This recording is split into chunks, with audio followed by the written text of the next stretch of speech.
We threw this word around all the time. Ego. We talk about having a big ego or trying to crush our ego. But what is it really? We're going to go in a bit of an investigation today to unmask this thing for what it is. Not an enemy, but a kind of ghost that has quietly taken over the machine. Let's get into it. So let's start with a really strange paradox. We're all supposed to get wiser as we get older, right? You'd think that would make the ego more flexible, maybe a little softer, easier to work with. And yet, for so many of us, the exact opposite happens. It gets harder, more rigid, more defensive. It feels solid. What is going on there? Okay, so the first thing we got to get straight is that the ego isn't some villain. It's actually a survival tool that our minds build when we're young just to help us get by in the world. But the reason it gets so strong, so hard, comes down to one simple, powerful thing: unquestioned repetition. Every single day, we reinforce it without even realizing we're doing it. So how does this hardening actually happen? Well, it really breaks down into four key things. First, there's just constant reinforcement.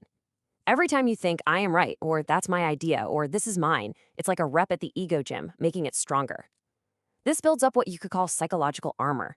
We get scared of losing things, our status, our beliefs, so we create these really defensive opinions to protect ourselves. Our identity also gets totally dominated by memory, becoming this heavy, heavy story built from every good and bad thing that's ever happened to us. And finally, its whole purpose shifts. It's not about physical survival anymore. I must live. It becomes about psychological survival, a much more intense demand. I must be someone. So what's the flip side of this coin? Well, it's awareness. And the difference between the two is just night and day. The ego is continuous. It's this nonstop monologue running on autopilot, and it's built entirely out of memory. Its job is to act, to do, to fix. Awareness, on the other hand, well, for most of us, it feels more episodic. It kind of pops in and out. It's based only in this present moment, and it doesn't do anything. It just sees. You see, the ego wants to be the ruler, the boss of the whole operation. Awareness? It's just a tool. It's like a light that simply illuminates whatever is there. And this, right here, gets to the absolute heart of it.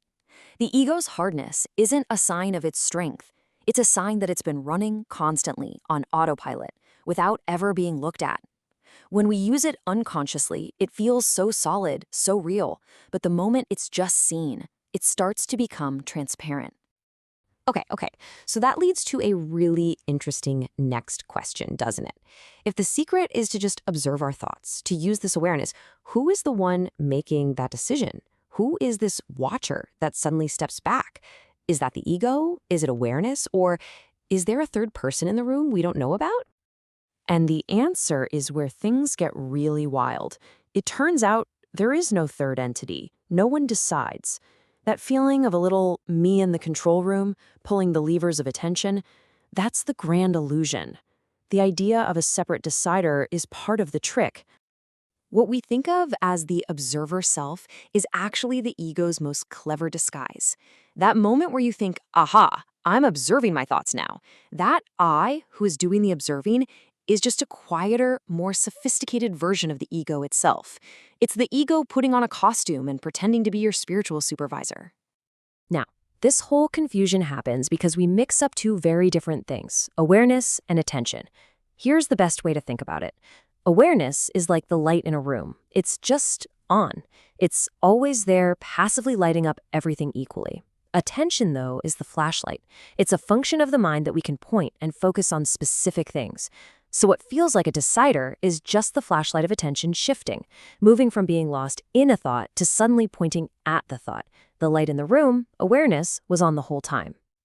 All right, let's pull this out of the abstract and make it super concrete. We're going to break down the anatomy of what you might call a thought storm, and we'll see how the ego isn't really defeated or crushed. It just runs out of fuel and collapses all by itself.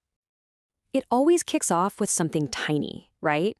A totally normal, everyday event. For this example, let's say someone just walks into your office or your room without knocking. It's a simple, neutral fact. But just watch what the mind does with it.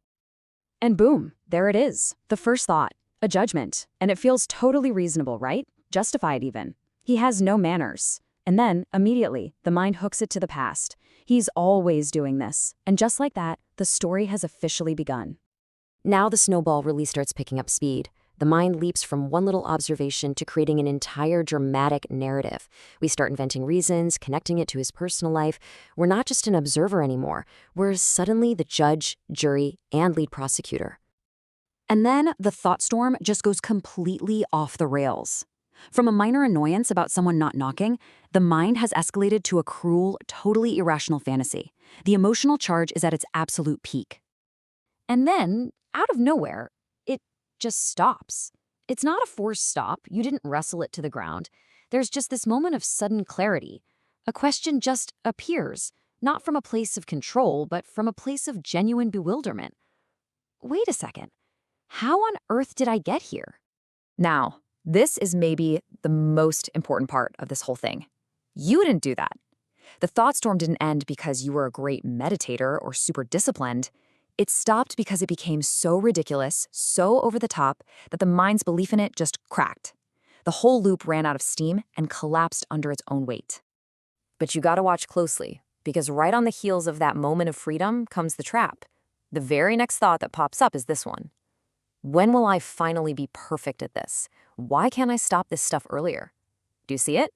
The ego just snuck back in through the back door, this time disguised as a self-improvement project manager. It's its favorite trick. And this brings up a really practical concern. I mean, by the time you notice the storm is over, you can still feel it in your body, right? The tight chest, the heat in your face, the adrenaline. So haven't you already failed? Is it too late? Has the damage been done? Well, yes, a biological chain reaction was definitely triggered, but it's 100% automatic. The mind labels something as a threat, the brain's little alarm system goes off, stress hormones like cortisol and adrenaline flood your system, and then you feel all those physical sensations. This isn't a personal failure, it's just biology running its ancient code. It's a reflex, that's all. And this is where we have to make a huge mental shift. Seeing the reaction after it's already happened isn't a failure. That is the entire point. Your nervous system doesn't learn by trying to prevent these reactions. It learns by letting the whole cycle complete and then having that moment of recognition where you see it for what it was, just an impersonal, automatic chain of events. That recognition is the very thing that starts to rewire the system over time. Which brings us all the way back around to the final, deepest question in this whole investigation. If I'm not the one watching and I'm not the one managing my thoughts, then who on earth is asking all of these questions? Who is doing this right now? And it turns out the final illusion is built right into the structure of our language. We say, I am thinking a thought, which automatically creates this sense of an I who is separate from the thought, doing the thinking. But if you look really closely at your actual direct experience, you can't find a thinker. You just find thinking. Thoughts just appear. So even these big, deep, questioning thoughts, the ones that feel so personal, like, who am I or who is asking this, they aren't proof of some deep, inquiring self. They are just another flavor of thought appearing in awareness. They are no more you than a thought about what to have for dinner or a random memory of being a kid. They just show up. And this is where we land. It's not that you are asking questions, it's that question-shaped thoughts are appearing. Awareness, that silent, ever-present light, simply knows that they're there. And when you go looking for the agent, the thinker, the asker, the ghost in the machine, you can't find one, because one never existed in the first place.